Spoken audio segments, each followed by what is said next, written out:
Hi, everybody, and welcome to this edition of the Spartan Sports Report, a very special edition because we have some great guests here, Sam. We certainly do. Okay. Back-to-back sectional champions. We have four seniors from the CHS team. Right behind me is number 55, Gavin Wickes. Next to him is number 50, Dalton Huffman. And then Grant Smith wears number 40. And on the end there is number 5, Hunter Sullenbarger, and this guy in the middle. He doesn't have any number, but... He's number 1. That's right, he's number 1. We'll identify him. Coach Kerry Brown, welcome to today's show, and you brought some guys with you. Thank you. It's a pleasure to be here. Win or lose, we would have been here, but it's much more enjoyable being here after back-to-back sectional championships. Wins 23, 24, 25, and 26. Not bad. No, it's been a good ride. It's been a good season. Just though to cap it off with the sectional championship, I've said this before, winning games in March, you can take that times 10 when you win those games. So yes. Just if you've never been a player or a coach, maybe you don't quite understand, it's tough to win in March. There's a lot of schools that have won sectionals before, even back in the old one-class system, that they're much more difficult to win now. I really believe that when you win games in March, they're like winning regional games, and when you win championships in March now at the sectional, it's like winning regional championships, because if you look at the teams that we're competing against now, many of those were the same team sometimes you would face in the regional or the semi-state. And that's why, places like Ben Davis, which had won 3 state championships in a row in the old one-class system, they've maybe won 2 sectionals, one being this year, since the class basketball era started. So it's a different animal, but we're very happy and glad to be here, and even more so since we won. You got the best record of any team playing in the tournament now, 26-1. That's amazing. Yeah, it's something that as coaches and players will probably look back on. But we always tell the boys when the postseason starts that everybody's 0-0. That might be a cliche, but it doesn't matter. We've beat people during the tournament that have beat us during the regular season. Yes. And vice versa. So, sometimes what you did during the regular season doesn't matter. It's good to have confidence and have those experiences. But you still got to go out and play. And, we've got to go up this Saturday and face some teams from the Indianapolis area. Mm-hmm. Our kids have played up there. We've played schools from that area. We've played teams like we're going to face this weekend. So we've had all those experiences. We've been in the regional, and I think that's going to be a key this Saturday as well. Just like the sectional, I think we were successful last year and this year because we played in the championship 2 years ago, even though we didn't win it. Mm-hmm. Guys like Grant and Bo and Garrett had been there, and then these other guys were there last year. I think those experiences that you have help you down the road in the same thing. We were in the regional last year. Maybe we were a little bit nervous at times, even as a coach. It had been a while for me, but I think we'll be more at ease this year because we were there last year. Sure. Number 5, a senior, isn't with us. Bo Isaacs wears number 52, and of course he had an injury, and right now I believe he's being treated, right? Yeah, we're not sure what his status is going to be yet for this Saturday. We threw him in just a little bit in the final game. He missed the Friday night semifinal game, but he's at physical therapy right now in Indianapolis. He couldn't be here with us, otherwise he would have joined us, but our trainer says he's doing a great job. He's working extremely hard trying to get back for this Saturday. We know he wants to get back. We want him to get back. But it's one of those things that there's just certain things that you cannot control, injuries being one of them. But he's going to do everything he can to get back, and we're a better basketball team than we are without him, that's for sure. So we're hoping that he can get back to 100% or near 100% and help us. Saturday, it's 2 games. That's the other thing. It's not one game in a day, which, with him being hurt, depleted our bench. But our bench stepped up and performed admirably. Sure did. In the sectionals. So, absolutely. With that being said, we hope he gets back to 100% and that we've got his availability this Saturday. Sam, you got some questions for these guys behind us? Well, now that, and whoever wants to answer this, you've had a couple days to think about this. And I follow social media. It's going wild with you guys, and so who wants to talk about how you feel 2 days later as you prepare to go to Southport and take on the Bulldogs at Brownsburg? I'll talk about it a little bit. I think we're really excited about it because everybody's still talking about, this past weekend, but everybody in the town, we call Spartan Nation, is even looking forward to Saturday against Brownsburg and then hopefully the second round after we beat them. So a lot of it's just Spartan Nation helping us get through the week. You guys very businesslike when you're out there on the floor, and I think that's the way you carry yourselves during the week. Yeah, we've won 26 games, but we're not done yet. So, am I right about that? That Dalton, you guys are nodding at each other. Yeah. So you just taking this one game at a time. Is that how this is working? That's how you have to take it. Yeah, and well, you've been pretty successful. A lot of people have said to me, well, they could have been undefeated. Well, yeah, they could have been, but what did the team learn from that loss? That Gavin, did you? Learn that it ain't no fun to lose. And that yeah, you just got to go out and play, right? Yeah. Okay. So I ask you again, what is it you like to do? Like to shoot it. That's what I thought. That's what he said the other night at the ball. Political correctness, does he? I like that. All right. Coach, I know you've had a lot of great players and a lot of great teams in your coaching career, but these guys, this team and these boys have to be right up near the top of in that class. Yeah, they probably are. I've talked with a friend of mine that comes to a lot of ball games, has coached with me in Rushville, and we've compared teams. And this might be probably the best team that I've been associated with. Just maybe the best player that I've coached right now, and that'd be Grant. And then the supporting cast is pretty good. We've got some pretty good guys that come in and perform their roles really well. So with that being said, I've had a lot of good kids and good players, and I think this is my 8th year here at Connersville. I've been very fortunate in the 8 years that I've been here. We haven't always won championships, but if you're in coaching and teaching long enough, if you stay in it like I have for 31 years. If it was only about the wins and losses, you wouldn't stick with it for that long. Yes, so right. there has to be some other rewards, and there is. But as far as ranking this team, it probably is, if not the best, right there at the top in terms of the teams that I've been affiliated with. Grant, what about your point total at CHS? Are you near 1,000? Yeah, I believe I'm 3 away. I went up to the free throw line late in the fourth quarter, and the cheer block was all counting it down, and it's just amazing that all my teammates just realized to help get me open when the hot hand, or I do the same for them when they're shooting it well. So I think a lot of it's just the team putting it all together for me. So You are going to be on the All-Star team, right, this summer? I hope so. That'd be a crazy trip.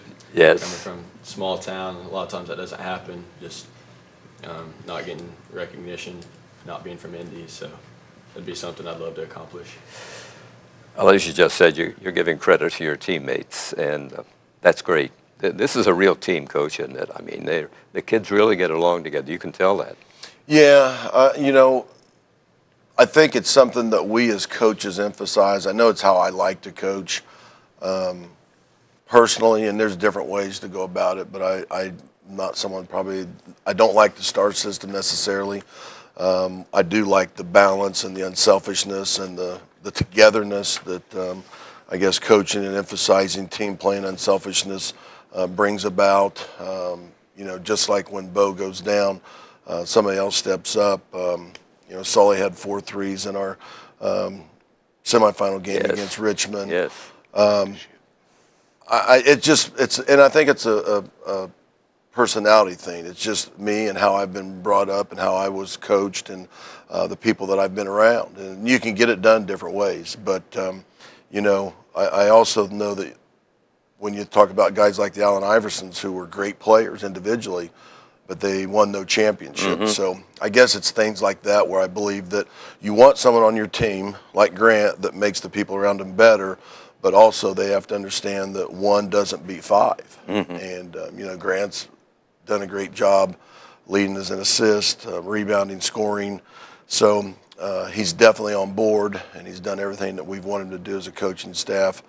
And then, but you also need those people that buy into the other roles if you're going to be successful. And I think that's why we are successful, is because we are a team. When we go out there and play, if you just line us up and you talk about our athleticism or you talk about our skill or whatever it is, I don't always believe that we're the best team that takes the floor from those standpoints, but I believe we are the best team, and that's offensively, that's defensively, and I think that's why we've been successful. If that answers your question. It does, yeah. Saturday night's ball game, close at halftime, a 3-point lead, tied at the first quarter. About midway of the third quarter, something happened. The Spartans went on a 9-1 run, I think. Grant scored 9 points, and they scored 1. From then on, little doubt of how that game was going to end. Well, for you guys and where you were sitting at, maybe, I think I finally realized that we were going to win with about 19 seconds left. And we were talking about it yesterday. The coaching staff got together and met, and someone had said, well, I knew we were going to win at the 2-minute mark, and somebody else said the 2, whatever. You know, I think some things, they scored 11 points the rest of the game after they took the lead at 33-32. Yes. Bumbalo came down, hit a 3 to put them up 33-32. And so one thing we did well, we finished out the game defensively. They made 11 points. And we scored, what do we have, 32, ended up with 59, so 27. Yes. So yes. I think we did some really good things on both sides of the ball. I credit our defense first and foremost to hold them to 44 points. I think if you look back, and they're playing on their home floor, if you look back and see what they had scored throughout the course of the year, 44 probably was their low. Early, they were hurting us in the post with some high-low stuff, and we got that solved. I think Dalton coming back in the game in the second half was key for us. He only got to play 1 minute in the first half. Talking about Diesel back here. And I think that helped us handle the Gillis kid because he's really good. He's tall, he's athletic, he's strong. But Dalton was able to come in and kind of neutralize him. And there's a couple of possessions late in the game, especially he tried to go around him on the drive. And missed, and then he faced up and tried to hit a little shot over him and missed. And there were 2 really good defensive plays by Dalton. So, I think there's a number of things. Grant goes 16 for 17 from the free throw line. Our team goes 21 for 26. It just, we made plays on both sides of the ball to close out the ball game. Well, before the game, that's what you said. You had to play well at both ends of the floor. They were a difficult matchup. They had 5 guys that can score in their starting lineup, and you have to pick. Sometimes you have to pick how you're going to, if you're going to get beat, how you're going to get beat. And we knew they had some shooters, but they came out and they were trying to pound us inside. And we said, well, we're going to have to give a little bit of help. And our guys made the adjustment. They got in position. We got some deflections. We were in position where they wouldn't throw it into the post, which is where they were hurting us at. And then ultimately when they missed, we did a good job on the boards. Getting Bennett in foul trouble and him fouling out too early in the third, I thought that was key. And I thought we helped him get those fouls through tough play of our own. Well, Dalton Lee took him to the rim once and got a foul on him. Grant drew a charge on him right before that, which was his 4th. You're right. I believe we did help him get those fouls, and then he helped himself with the 5th one with the comment close enough to the referee that he couldn't let go by. So got to know when to hold him. Obviously, that took away one of their threats, one of their 5 guys that could put it in the basket, and both inside and out, and that didn't hurt. And I thought another big play was, and I don't know because I'm not on the floor, but when Gillis missed the dunk, that might have let a little bit of air out of their sails too. But, those are 2 plays, and I don't remember how many possessions we had in the game right now. The bottom line was, we made more plays on both sides of the basketball than they did, and that's a compliment to our kids and how they played that night. The night before, Richmond came in, fired up, and I thought we took care of business well, just all week after the overtime, the double overtime victory over Mount Vernon. But Richmond, there was a lot of talk, and they thought they were ready for us, but the guys, they just dominated in that game. I thought Well, Sully says he doesn't like to play defense, but I know JD was very complimentary of him because I thought one of the keys to winning that game was the Griffin kid shoots it so well for him, and we kind of short gapped him, and I know Sully guarded him quite a bit of the time. He had 0 points at halftime, and that allowed us to build the lead and put a lot of pressure on Harvey, and both of those guys got their points late in the game, I thought, once it had already been decided. Griffin, I think, maybe ended up with 15, and Harvey may have got more than that, but when they got their points, the game, for all practical purposes, was already over. So, again, I thought what we did defensively enabled us to be successful overall in that game, and that was one of the things we wanted to do, was take away his three-point shot, and our kids did. And I thought in the first game when we played them at Tiernan Center that the freshman Wedlow was much more effective than he was on Friday night. At that point in the season, that was his best game. You're right, Sam. He played his best game against us, which it seems like everybody does against Connersville. They play their best game against us. But, yeah, we did a good job on him. He made one shot that night, and it was contested, highly contested, about somewhere around the free throw, the keyhole area. He knocked one down. But other than that, I think that was the only one he got the whole night. So we did what we wanted to do, accomplish defensively and offensively. I think we played efficiently enough that we stretched it out, and the final margin probably could have been more than it actually was that night. But who would have thought that was going to happen after we barely beat them at their place with Bo playing, and then Bo didn't play. So again, our kids had to believe that was important, that we could win without Bo being in the game, and then we had to go out and actually accomplish and execute it, and they did. Season is a success to me when you can beat Richmond twice, you can beat Newcastle twice, and you can go to Pushtown and beat them. And you win the conference, and you win the sectional. And, I don't disagree with you, not at all. That's a good point. Good point. We have some footage from the Newcastle game from our TV3 telecast, so let's watch that right now.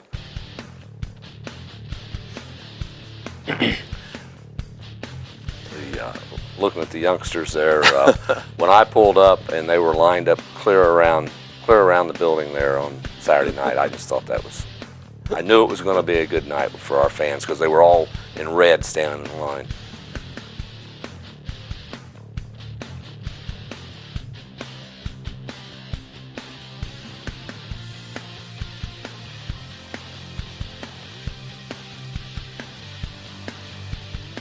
Okay, the red uniforms, will you guys be wearing red on Saturday? I believe we're going to be white in the first game, and we'll be red in the championship game. Okay. We had our regional meeting today, and that, along with some other things, were discussed. You touched on it earlier, but having had been there last year, kids are familiar with the surroundings that way, and that's got to mean a lot. That you know where the locker rooms are. You just know what it's like. I think is similar to ours, just the cavernous of it, the spaciousness of it. I mean, I think it's similar to ours, and we've played well at Newcastle these last few years too, and even when we're not playing in, like when we played Ballard. So yeah, nice deal. That might have been a telltale sign too when Gillis gave up on that. I mean, he just quit before he even got to the 10-second line. So yeah, I told Dave that during the broadcast when he quit, if I'd been Coach Cox, I'd have called a timeout and set him down and said, you didn't know if Grant was going to make that or not. He did. You never know. You missed that. You missed that. He could have. He missed a dunk earlier. Sometimes you miss a lip. I know we missed one late, and you never do those things on purpose, but it happens. Garrett, and that was big right there too. That crowd pleaser. He had just enough energy left to get up and get that one barely. I knew when he got that steal that he would go up and do that. What a great night.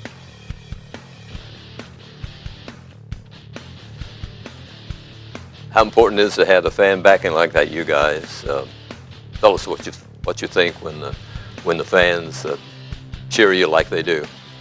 Well, showing up to the game first off at 5:30, and everybody's lined up and still in their cars, honking at the bus, just pulling in was something that I didn't even expect.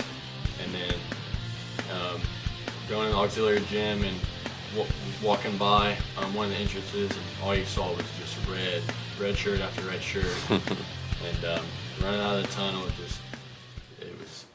it was something else. I don't think anything beats that. It's like having a sixth man on the team, right? It is the sixth man. It works wonders for us. The roar when somebody dunks it or somebody hits a three, you know, a lot of times I'm oblivious to what's going on around. You're so focused and tuned into the game, but Sure. When that roar goes off when something like that happens, that's pretty neat too. Yes, it is. The backing of the Spartan fans at home and on the road has been the envy of a lot of schools. Someone said that with about 4,500 of the Spartan Nation there, that it's about 1/3 the population of the city of Connersville was there. Right. So that's pretty amazing, I think. Well, I'm sure we'll be well represented. There was a lot of talk about that up there today at the meeting, so they're anticipating a big Connersville crowd again. Well, we had a tremendous crowd there last year, bigger than any of the other three teams. So. Ticket sales are beginning at 8 o'clock tomorrow morning, according to Brent Duncan at CHS, the athletic director. And the people with all sports tickets get first choice at them. One ticket per all sports ticket. Tickets are $10. Then on Thursday they will be, Wednesday I'm not sure what his plans are. More all sports. More sports, all sports, and the kids' parents and cheerleader families and things like that, I believe. And then Thursday goes to the general public, 4 tickets per person. They're $10. They'll be on sale from 8 to 4:30, and if they sell 1,500, and they probably will, there will be more available, according to Brent. I would just encourage the people, if they don't get one bought locally, be there early to get your ticket. I do think it'll end up being a sellout. It holds 7,200. Yes. Based on the crowd we had at Newcastle Saturday. But the only people selling tickets are the 4 schools that are there: North Central, Ben Davis, Brownsburg, and Connersville. Southport's not selling tickets this week. They are not. I see. They will sell tickets that morning, whatever gets returned and or that has not been allotted to the schools. So, if you can't get one bought here, get there early and buy one Saturday morning. All the other schools leading up that would have fed into that, do they get so many tickets for teams? You know coaches what? and teams? I think there used to be a time when that happened back in the old days, but to my knowledge, that doesn't happen anymore. And I don't know if Southport might set aside 200 or 300 and say these are for whoever, dignitaries or like you're mentioning. But it's my understanding the only 4 location you can buy a ticket for this regional is either at one of the 4 high schools. Okay. That's it. Until Saturday morning. Brownsburg 18-6, the Spartans 26-1. You have one common opponent. We talked about Indianapolis Manual. Both beat Manual by kind of comparable scores. Brownsburg beat them 63-46. Spartans beat them 68-54. Yeah, as far as comparing scores, it looks like it's going to be a good game with the Bulldogs. I've watched a couple games on them so far. They've got a little length, a little athleticism. I'll know more after tonight, and I'll go home and spend the rest of the night watching it tomorrow. And we gave the kids tonight off to rest up, and we'll come back Tuesday, Wednesday, Thursday, Friday, and get ready. Have about 3 hard days of practice and one day to tone it down a little bit and walk through and get ready for Saturday. But we're in the early stages. The assistant coaches are looking at the other teams there, Ben Davis and North Central, and I peeked at Ben Davis a little bit and probably need to peek at North Central a little bit because they're probably the favorite in that game. But I'll spend most of my time preparing for Brownsburg and then turn it over to one of the assistants for the second game of the day. The early looks of Brownsburg, do they compare with anybody we've played this year? They're physical. They're strong kids. Night in and night out, if you go look at their SAGRAM, which I haven't yet, it's probably ranked higher than ours, but so is everybody else in the sectional. I think some of the teams in our conference were down this year, and that hurt our Sagarin because we played some elite teams, but then we also played some teams that their schedule's down. So on a normal year, our Sagarin has been, really good. It's been either second or third in our sectional. This year it just happened to be a little bit lower. So, but that's not, we can't control, up the teams and whether they're up or down, if they're in our conference or they happen to be in the wedding and we get pitted against them. We can't control those things. We can only play the people in front of us, and we've done a really good job this year. So, but in terms of who they compare to, I'm not sure really who I'd compare them to. They're a suburban Marion County school, and usually that means their kids are kind of athletic and kind of strong and kind of skilled, and we've faced that before, so we'll figure it out, and we'll go up there and do the best job we can. Okay, Seymour's winner will be the other team that feeds into the semi-state, and there it's Center Grove and New Albany and Bloomington South and Castle playing. New Albany defending champion? Yes, they are. So you guys would like to play New Albany? I'd love to play New Albany. Best player in the state, or arguably with Chris Wilkes being in our regional, but Romeo Langford, they're all looking at him to beat the scoring record for the state of Indiana. I just think that'd be awesome to play him in the semi-state. Sure. And the other pairings are Homestead and Fort Wayne North and Carmel and McCutcheon. They're playing at Logansport. Michigan City has Maryville, South Bend Adams, Warsaw, East Chicago Central, and those teams will feed into the other semi-state. So those are the teams left. And pretty good field left. Spartan's the only one with just one loss in the state. Mm-hmm. How does that make you guys feel? Feels good. I'm just, everybody talks about you guys could be undefeated, but I just like to say that the loss happened then and not now. And, I think it's less pressure on you when if you're undefeated. I think that's a lot of pressure. Yes, a lot of pressure indeed. It was a good learning experience too for us. They played tougher than us that day. They played harder. They made some shots, and sometimes you can learn a lot, if not more, in losing than you can in winning. Sure. Sometimes it's easier to learn lessons with that sting when you've been defeated. So, they haven't forgot about it. The coaches haven't forgot about it. So I think, sometimes there's a great lesson in losing at times. Obviously, if you lose too many times, then I don't think you're going to have the necessary confidence you need. But well, that's true. But, it served its purpose. And, there's people that will say, well, it was your second game of the day, and it was their first game, and that's fine. Life's not always fair to you either. So, we've obviously dealt with it pretty good and moved past it. Yet it serves as a reminder. Sure. Okay, I'm going to ask you guys back here. Gavin, what do you think of this guy sitting between Sam and I? I think he's a great coach. He always has us prepared for every game we go to. Dalton? I think he's a great coach also. Okay, that's two votes. 2 for 2. Grant, see what happens. I agree with these guys. Couldn't ask for a better coach. Practice every day for every game, and just takes care of all of us on and off the basketball court, which is very important. Sure. Hunter, what about Coach Brown? I think he's a great coach, probably the best in Indiana, and he teaches us a lot of life skills too on top of basketball. Yes. Well, they say a coach is a teacher, a mentor, a motivator, a disciplinarian, a counselor, and he has to keep the parents happy. Is that right, Coach? Yeah, I think that's probably all of that's right. It's just rewarding working with these young men.